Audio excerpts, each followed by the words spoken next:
Digne successeur dans la famille Diablo Rosso, le Pirelli Diablo Rosso 4 est la nouveauté super sport de l'année pour le manufacturier italien. Ce pneu routier à usage sportif est disponible pour une large gamme de machines, du plus léger roadster à la plus velue des hypersportives.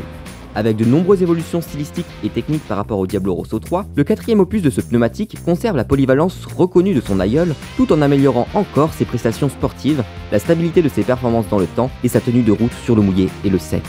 Grâce aux précisions de Yann Labarthe, directeur Pirelli BU Moto France, petit tour d'horizon du dernier né de la gamme Road Sport Pirelli.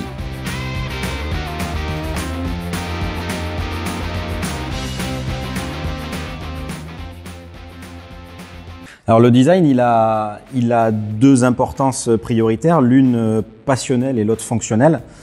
Passionnelle parce que tout d'abord l'éclair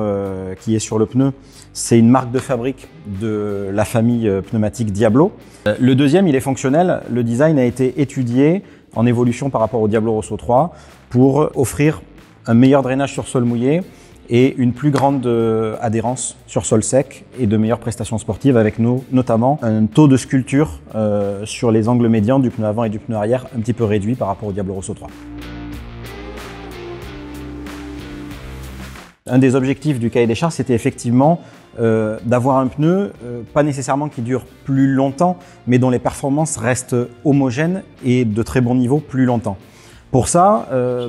l'usure elle est conditionnée par plusieurs choses, notamment l'usage de nouveaux composés de gomme, notamment l'avant qui passe d'une conception monogomme à une conception bigomme avec des flancs plus tendres, qui va s'user de manière plus homogène par rapport à la bande centrale qui va être plus dure.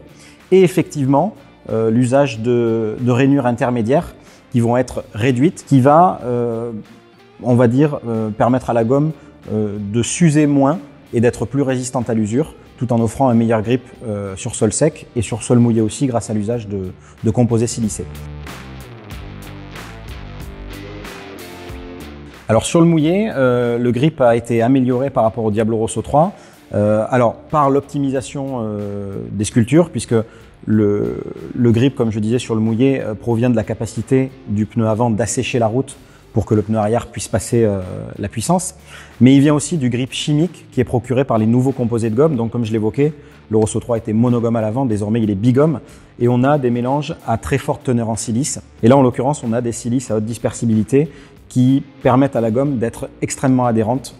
et d'offrir un très bon grip sur le sol mouillé, que ce soit à l'avant ou à l'arrière, sur la bande centrale ou sur les flancs.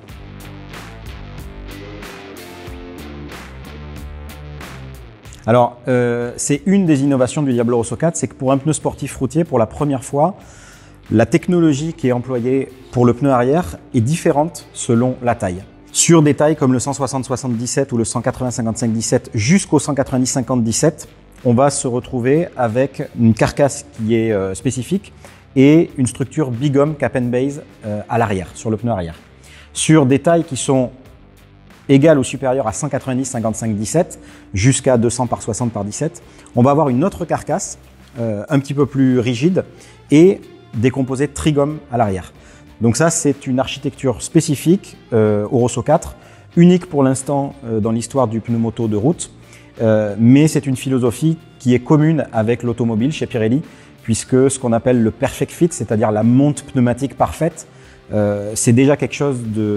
d'usuel et de très avancé chez Pirelli Automobile, puisqu'il nous arrive de définir des pneus spécifiquement pour un véhicule d'exception qui requiert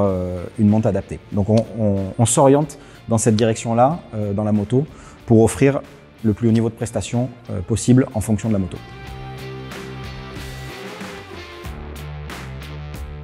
Alors il y en a plusieurs, ils sont structurels. Il y a d'abord la carcasse,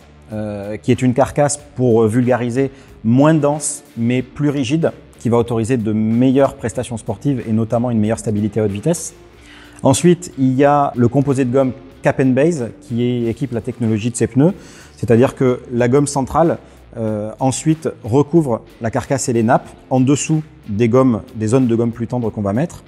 Et ça offre une résistance et une tenue mécanique supérieure. Et donc, ça permet aussi d'avoir un pneu qui est plus stable. Et enfin, le dernier, qui est une invention du groupe Pirelli, c'est la ceinture acier 0 degré, qui est un câble d'acier gainé de caoutchouc entouré dans le sens de la bande de roulement qui vient également contenir les déformations du pneu à très haute vitesse ou sous forte charge. Une des conséquences effectivement de la nouvelle structure plus rigide et des nouveaux composés de gomme, c'est que dans les tests qu'on a fait, le Diablo Rosso 4 ressort devant partout, sur tous les critères par rapport au Diablo Rosso 3, en termes de temps autour sur notre piste de Pergusa qui est notre piste de développement et de test, puisqu'on arrive à faire un chrono 2 secondes et demie plus vite avec le Rosso 4 qu'avec le Rosso 3. Et effectivement, ça traduit tout simplement un meilleur grip et une meilleure capacité du pneu à ne pas se déformer, à accuser la charge et à transmettre la charge au sol pour assurer le freinage, grâce, encore une fois, aux nouvelles carcasses et aux nouveaux composés de gomme. Voilà qui promet ainsi une belle carrière au Diablo Rosso 4, aussi à l'aise pour aller chercher votre baguette de pain que pour taquiner le chrono sur la piste le week-end.